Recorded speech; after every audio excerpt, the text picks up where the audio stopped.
Man, see, I'm cranking up now. My energy level going up, man. Why do you folks be lying? Why y'all be lying, man? Fanny Willis. Why you be lying? Jasmine Crockett, man. I'm gonna get on you later on. This for another time. Yeah, hey, for real, bro. Why y'all be lying? Shorty ass lie. Lie. Bruh, then a bit made up a lot time about, man, the motherfucking ICE agents, man, pulled her son up and snatched him out, had him hemmed up. Man, she lying. Why you lying for, Ilhan? Cause they done caught you up, you in a jam. Man, y'all stole so much money, man. All the evidence they got against y'all, and man, you a freaking nasty little worm too. Oh, y'all don't believe this shit. Watch this. I don't gotta lie on nobody, man. I come with the facts, man. Y'all trying to smear my boy DT while y'all stealing from us and shit. While y'all insulting us and shit. Man, fuck up out of here with this shit. Man, how you marry your brother to get over here, man? That's automatic, man. Hey, you gotta get the fuck out. You married your brother. We done seen the the marriage certificates. All that. Hey, check this out right here. Come on, let's talk about it, man. That's Ilhan, brother. A massive fraud scheme uncovered in Minnesota found money intended for social services has been allegedly siphoned indirectly into the pockets of the Somali terrorist group al-Shabaab. Somali immigrants in Minnesota have reportedly been abusing systems meant to help the most unfortunate among us, including the latest federally funded autism services. The autism fraud scheme reportedly amassed $14 million through Medicare claims for services that were never provided, involving kids who never had autism.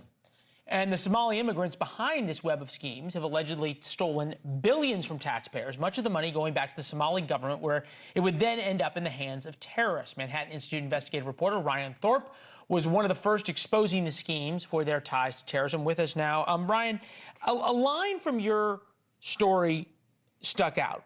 The largest funder of al-Shabaab is the Minnesota taxpayer, and you cite an unnamed source for that. What is the evidence that all of this money that was taken and the billions upon billions of increased funding in Minnesota for social services ended up in Somalia? Well, billions of dollars of government welfare money is missing in the state of Minnesota. How do we define missing? Well, the fraud is so bad that the U.S. Attorney's Office has come out and indicated that they believe their entire government programs, where the fraudulent claims outstrip the legitimate ones. There are cases where indictments have come down or guilty pleas are already in to the tunes of hundreds of millions of dollars that were fraudulently obtained, filing false claims alongside doctored paperwork. And the indictments are continuing to come. And the U.S. Attorney's Office has made very clear that this is a network of fraud schemes stacked upon fraud schemes, and that while the true dollar figure in terms of stolen funds at this point isn't quite clear, it's safe to say that we're talking about billions of dollars. Okay. It's pretty wild, some of the things that you lay out, including one group called Feeding the Future that went from getting $3.4 million in 2019 to $200 million 2 years later. They grew faster than NVIDIA. How did nobody see that? Or is it that people and the government and those who are supposed to be the watchdogs, like Tim Walz, like Keith Ellison, the Attorney General, there just weren't looking? I think it's safe to say that there was a real unwillingness or inability among Democratic state officials in Minnesota to recognize some pretty obvious alarm bells here. All across these programs, claims were skyrocketing, absolutely spiraling out of control over a short period of time. And the reality is that the Somali community, which is where these large-scale fraud rings have been concentrated within this population in the state, it is a sizable voting bloc. It is a voting bloc you have to win if you're going to win political office in Minneapolis. And so I think that was likely an incentive here that made some people not want to look too closely at what's been going on. Wow.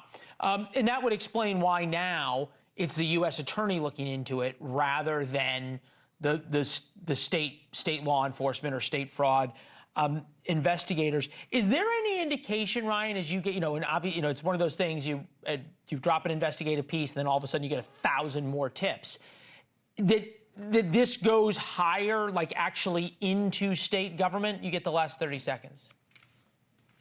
I can't confirm that, so I don't want to get out in front of my skis here. What I can say is that this story has generated additional tips, and it is something that we are continuing to look into as we push forward with our efforts to expose the fraud rings that have been taking advantage of the generosity of Minnesota taxpayers.